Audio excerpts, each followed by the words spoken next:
Hello, podcast listeners. We know podcasts are a great way to catch up on a program that you may have missed on KSJE, and it's provided as a free service of this radio station.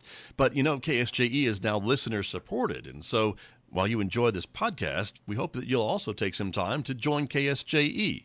Become a member today. It's quite easy to do. Just go to our website at ksje.com/support and pick the level of support that best matches your budget.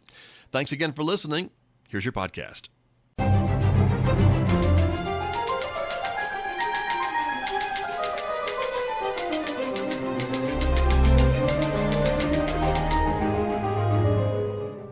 Welcome back to Right on Four Corners. I'm your host, DelSheree Gladden, and I'm here with, first time I get to talk to you on the show, but you've been on the show a couple of times. I have, yes. So Amy, go ahead and introduce yourself and tell us a little bit about the store. Sure. I'm Amy Henkenius. I'm the owner of Amy's Bookcase at 2530 San Juan Boulevard in Farmington, and our store has been family owned for 43 years. My mom and dad bought it in 1980, and then they sold it to me in 1998. So my husband and I are newbies at it at 25 years.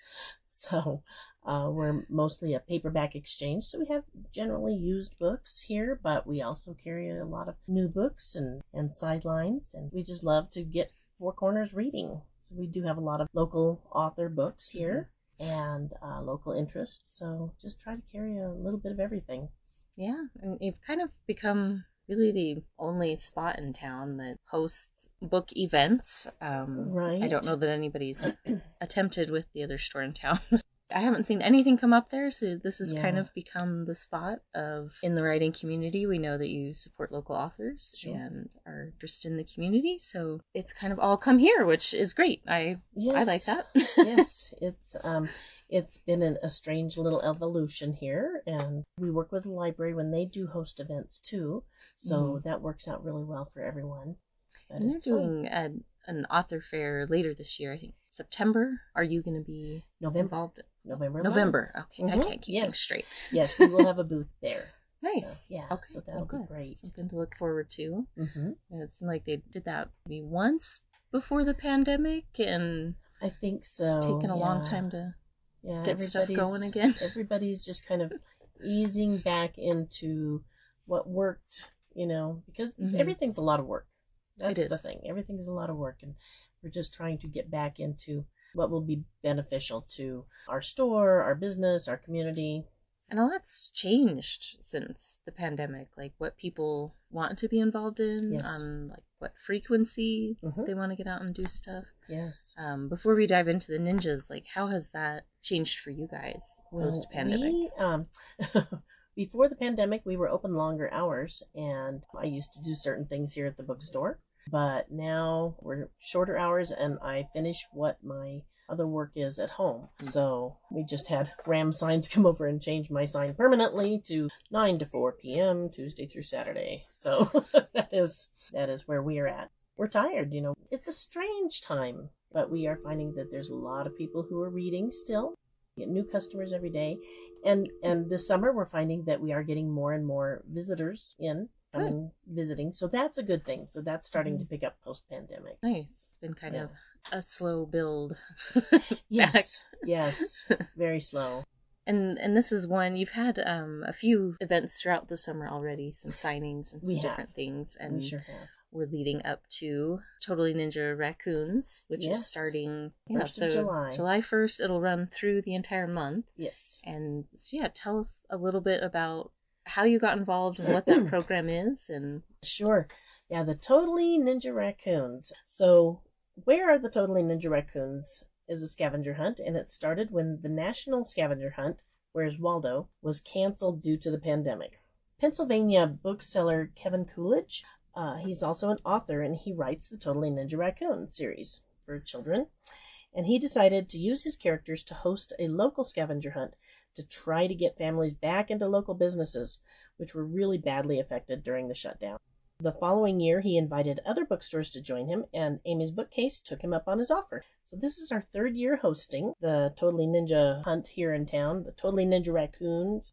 Last year, we had 57 participants turn in passports. So there were many more people who were involved, but a lot of them just didn't turn in their passports.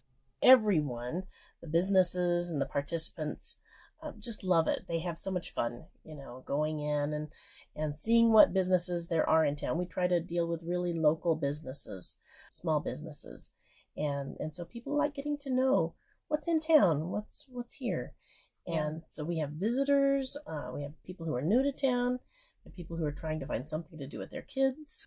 And, it's not just a children's thing, it's for adults too. And we just have a lot of fun. How did you organize getting businesses involved? Well, sometimes it's hard, but it's my spare time project. So I try to think of businesses that I like to do business with, local businesses, people who have an investment in Farmington. We started participating in something called Independent Bookstore Day a few years ago. And my whole idea was that I would go to a lot of different local businesses and work with them. So I get them on as business partner. I think ended up with like 30 different businesses just to work with for that particular day, because I'm like, it's not just about independent bookstores. It's also about our community, small businesses in our community. And so a lot of the businesses that I worked with for that, I approached them about the Totally Ninja Raccoon scavenger hunt, and they were just all on board. They just really wanted to do that. So we've done this for 3 years now, and I think there's 15, maybe 12 to 15 who are the same ones that we've been dealing with for several years. So it's nice. So I go down to where I like to get my coffee at Oso Grande, and we pop over across the street to Fountain Hand and Truck and car and truck accessories, and there they are, and they just want to be involved in farming. That's nice to see. I think we lost a fair number of businesses during the pandemic. Absolutely. Especially like the downtown area. It was crazy how empty that was for a while. Yes. And it's starting to fill back in, and we're seeing new things come out and new businesses, but also I think some organizations that are getting more active again. Yes. And that's nice to see that involvement. And everyone is just interested in getting new people in to come see what we have to offer. It's not necessarily that every person is going to be a permanent customer, but it's getting them in the door, see what we have. Once you see what we have, then you'll be more comfortable coming in or telling your neighbor, I don't buy Indian jewelry or what have you, but I went to Alex Benally's Hogan for this hunt, and they've got some really nice stuff there. You should go check it out. So just talking about it, it's a great thing. I think meeting some of the people who own and work in these small businesses too, it makes you more aware of, these are people in my community who are trying to make things work and trying to support their family with their business. And provide jobs for other people. For a lot of these small businesses, it may be a small crew, but to those people who work there, that's a big deal. That's their livelihood. Exactly. And you're supporting not just a local business, but everybody who works there and depends on it. Everyone in town, yes.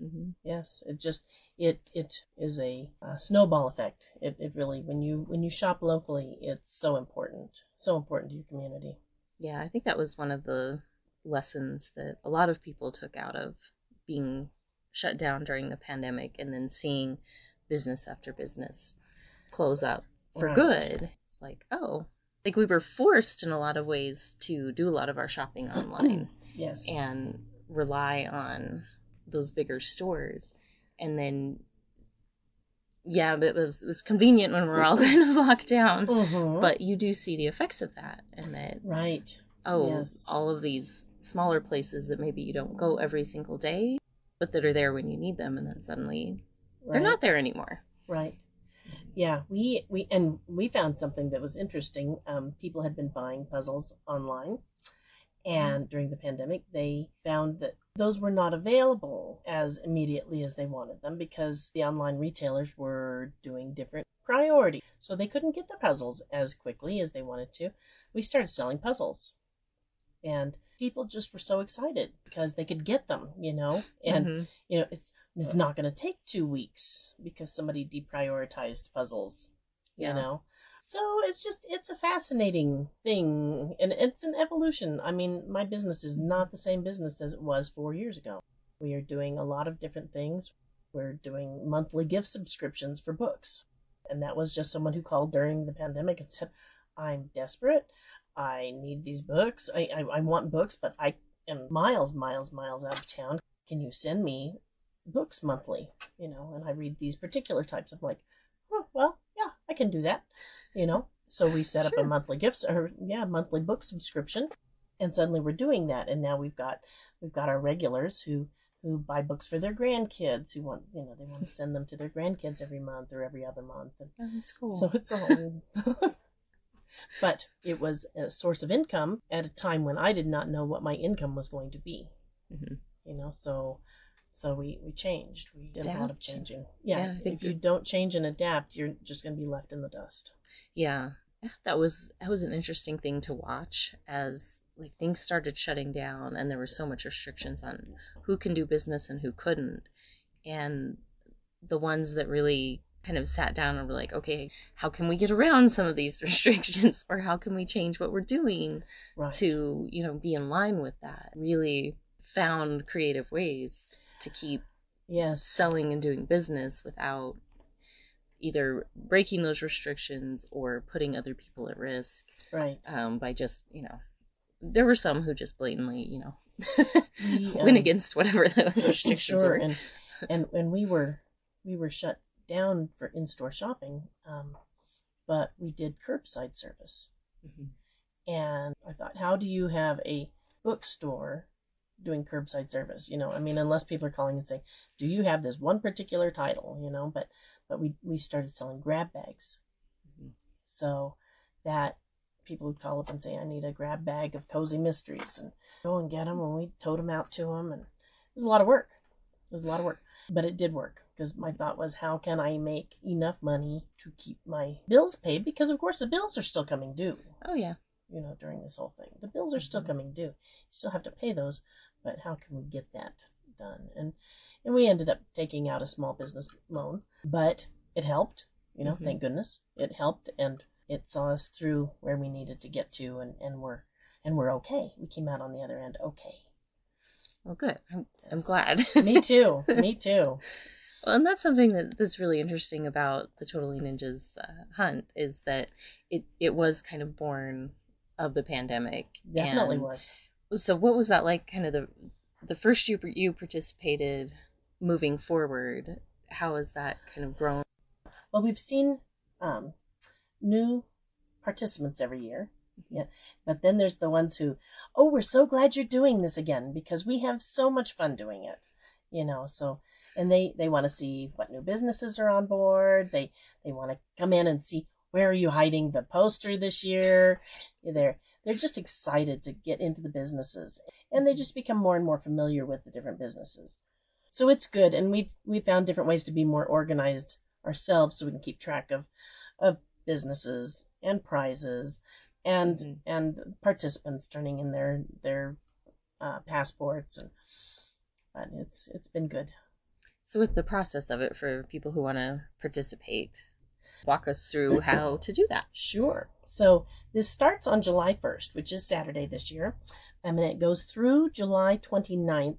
The end time is 3 o'clock. All the passports need to be turned back into the bookstore by 3 o'clock. So the first thing you're going to do is pick up a passport at a participating business. And I'll tell you about those businesses all here in just a moment. You're going to go in and look for a poster of the Totally Ninja Raccoons in the business. And then on the passports, so you're going to go into the business and look for posters of the Totally Ninja Raccoons. And you'll look for those businesses that are on the passports. And then you'll get your passport stamped when you find that poster.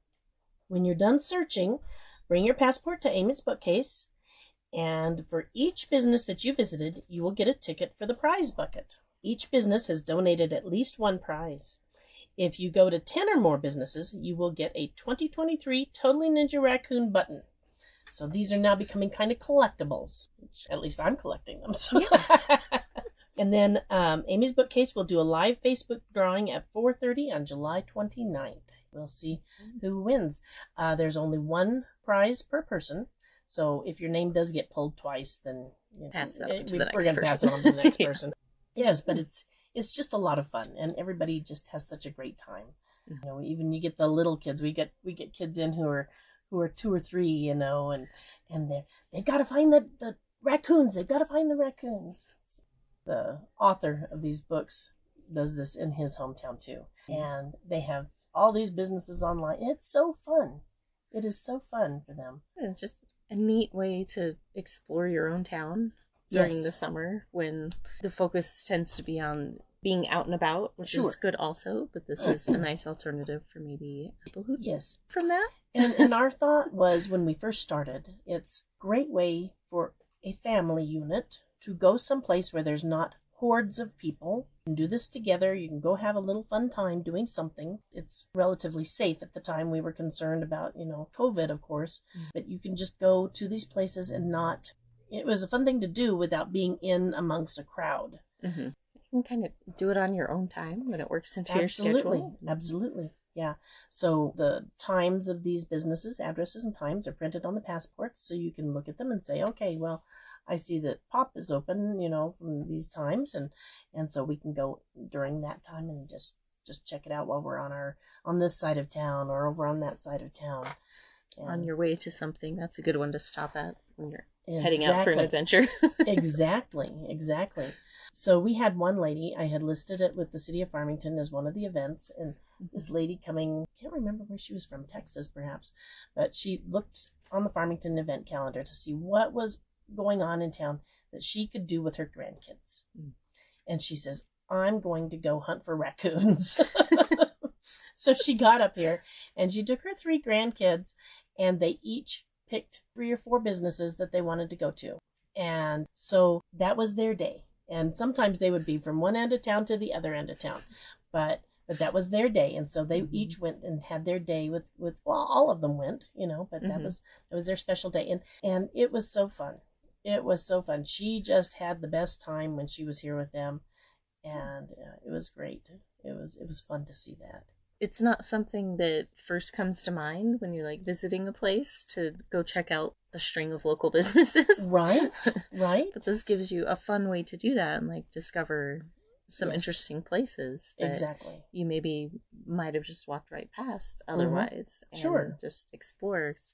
You'll tell us a little bit more about the businesses in a minute, but just when I was looking at the list, I was kind of like, oh, there's some of these I haven't ever been to before. Right. Yes. And I live here. Exactly. Well, and I'm the same way. I think we all are. You know, we get into our own little way that we do things, and this is where we go. And that's, we do need to explore a little bit. But when you go to another town, like you'll go walk downtown and you'll go pop into all the little businesses, you know? And so just our way to get us into some of our own. Yeah. No, that is funny because, like, I mean, anytime we go down to Durango, you do whatever it is you came there to do. And it's like, well, let's walk up and down Main Street and check out the little things. And stopped in a gallery the other day and looked at their stuff. Yes. It's like, how many times have I done that here? I work in downtown. Yes. Right. I should wander by and see what's going on a little bit more often. So you'll have a reason to poke into some of them now. So because there were quite a few that are just, you know, right down there in downtown, right? Yes. Where there's a lot going on this summer downtown. We've got the TGI Friday music and pizza things and the Jazz Fest and a lot of regularly happening things. Maker Market, that's the other one I was trying to think of. But it's like, go and do those things and then see what else is around. If people haven't spent a lot of time in downtown Farmington, it's very different from a few years ago. It's so different. Yes, it's beautiful. It's coming along, and there's some great businesses down there, and yes, we've lost some businesses, but we've gained some too. So there's not a lot of empty spaces anymore, which is really nice to see. And the city's been doing the sculpture project all downtown, which is kind gorgeous. of go and see there's a pretty big variety, and one looks like kind of recycled parts made into a robot. That one's kind of fun. You can go kind of make an afternoon of it, checking out the businesses and then the art projects and whatever random things happening in the There's park. Always something seemed to be going on. So it's wonderful. Tell a little bit about the businesses that are participating and where people can start taking a look. Yes, so in no particular order, we have the E3 Children's Museum participating, Artifacts 302, we have Oso Grande Coffee Company, Secondhand Wolf Thrift Shop, Pop on West Main, Copyright Printing. That's an interesting one because they're our partner for printing. Mm. And so they're the people who bring the Totally Ninja Raccoons to life. And so they made a banner for their door. So they have that hanging all month long. And all you need to do with that one, if they're not open, you can go whenever you want to for that. You can just go and get your picture taken in front of the banner and then tag Amy's Bookcase or where are the Totally Ninja Raccoons in Farmington. And that will count for your stamp on that one. So Nice. That's just a little bit different. We have Brown's Shoe Fit participating again. Bouts and Hand Car and Truck Accessories. Papa on 20th Street. Amy's Bookcase. Visit Farmington at the Gateway Museum. San Juan Nurseries. Ice Age Frozen Yogurt and Coffee. Alex Benally's Hogan. Pop on Pinion Hills Boulevard. What the Junk. Dad's Diner. And the Riverside Nature Center. Nice. A good range. It does kind of take you all over town, really. It really does. It really does. So we partnered with a couple of the City of Farmington facilities also, just because when we started, of course, it was back during COVID, and so many of those places just didn't have anybody going to them. So we're just trying to get people going back to them again. Yeah. I mean, E3 always has a variety of activities and different exhibits that they've got their like standard ones, but they rotate through a lot as well. And they have some fun stuff going on this summer. They really do. And then the Nature Center is always wonderful to go to. And there's a lot of people who don't even know that it's there. Yeah. So, which is surprising. Yes. It's kind of tucked away over on the Animas side of the parks. But yeah, they've got a poster exhibit all summer about pollinators and how important they are. I will check that out. They doing activities throughout the summer. So right. I think it's a nice thing about this. You can kind of partner a lot of stuff. Like go do an activity at the museum or like, check out. They've still got some of the dinosaurs at the Farmington Museum and some of their other exhibits out. And we've got like drink places because it's hot. It's summertime. You know, people want to go and grab a cold drink and then go about their activities or go do some more hunting for raccoons. It makes it a great thing. Yeah, a lot of things that you can bring together in one outing and throughout the month. I mean, I suppose you could probably do them all in one day if you really wanted to. there was a couple of girls who came in, young ladies. They came in the first year we did it, and I think they came on just the next to the last day. And they were like, what is this? We don't know anything about this scavenger hunt. We want to find the Totally Ninja Raccoons in Farmington. And they're like, well, you only have a couple days. And they're like, we're going to do it. And so they did every one. They went to every single business. And it was awesome. And they came back, we did it. And the businesses were like, we remember those ladies who came in. And they were like, we've got to find them fast because we get to go to the next place. So it was super fun. But yeah, people have a great time with it. We have people who are new to town who do this and they like it because it helps them to find new businesses. Yeah. And of course, people with kids want something for the kids to do. Yeah, especially with little kids who maybe don't want to do a big all-day activity. You can just take one or two. Exactly. It can be your fun outing, and then you go back and take a nap. And everybody likes to find things, you know, to do the search. We have 5 or 6 different images on the posters. And so sometimes people think they're looking for just one picture, but they are looking for one poster in the business, but that poster may be a different poster than the one you found at the last business. So sometimes it's a surprise, and the kids are always excited. Oh, there's the raccoons. So do the posters come from the originator of this? So he has allowed us to create those here. So Copyright actually prints the posters for us. And so we provide a packet to each business that includes a poster, a flyer that tells that you can find the Totally Ninja Raccoons here. They get a little stamp for their passports, which are included, and then they get a button to let everybody know that we are an official location here. Just a button that's special for the businesses that participate. And if someone wants to participate next year, how can they reach out to you? Sure, yeah. They can just give me a call here at the bookstore. That's 505-327-4647. Yeah. We have 18 businesses participating this year, so that's a nice amount. But that is. Yeah, we're always looking for somebody new because we lose people, unfortunately, through attrition. We had several businesses that we participated with that are no longer with us. So one thing and another. Yeah.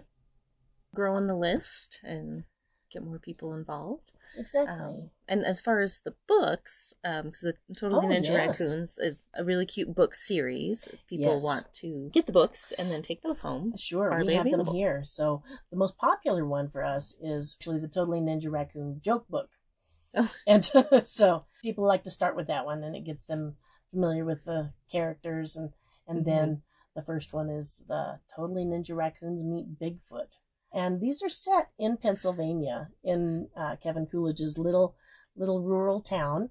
And so there's a lot of things that if you're Pennsylvanian, you will know, where's Necmuck Lake and the secret of the canyon. You'll know where that canyon is, But there are 10 now, including the joke book.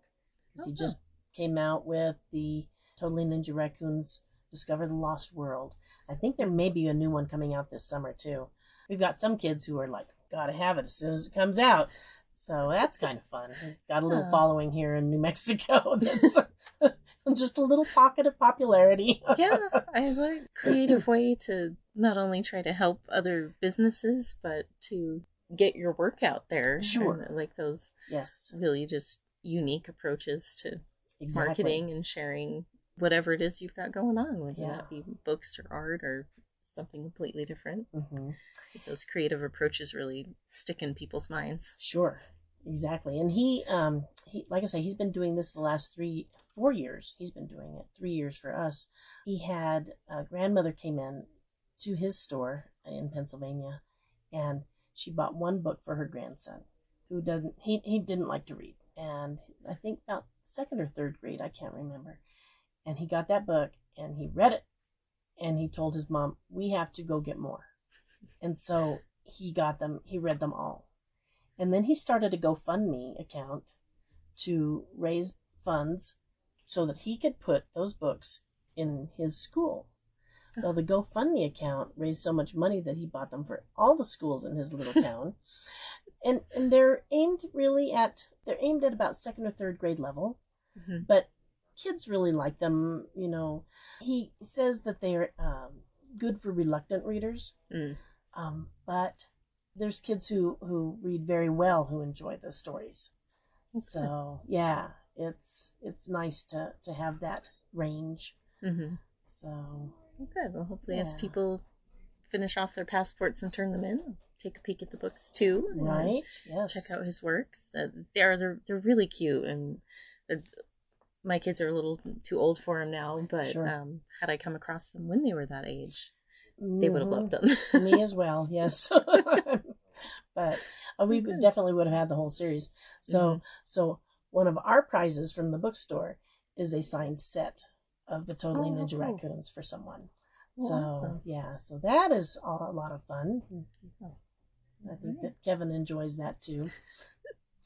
Oh, good. Well, I hope people take the time to come pick up the passports and check them out and just have fun exploring Farmington a little bit more this summer and supporting local businesses. Absolutely. Getting some kids into reading. And so those passports can be picked up at each of the participating businesses. Okay. So they don't have to just come here to start. They can start here, but they can pick them up anywhere in town at those participating businesses. Well, great.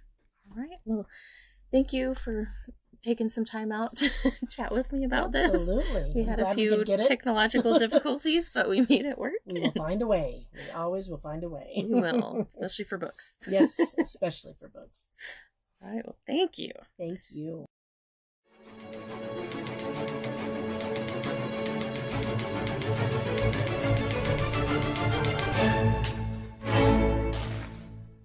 Did you enjoy that podcast? We hope that you did. And if you did, share it with your friends.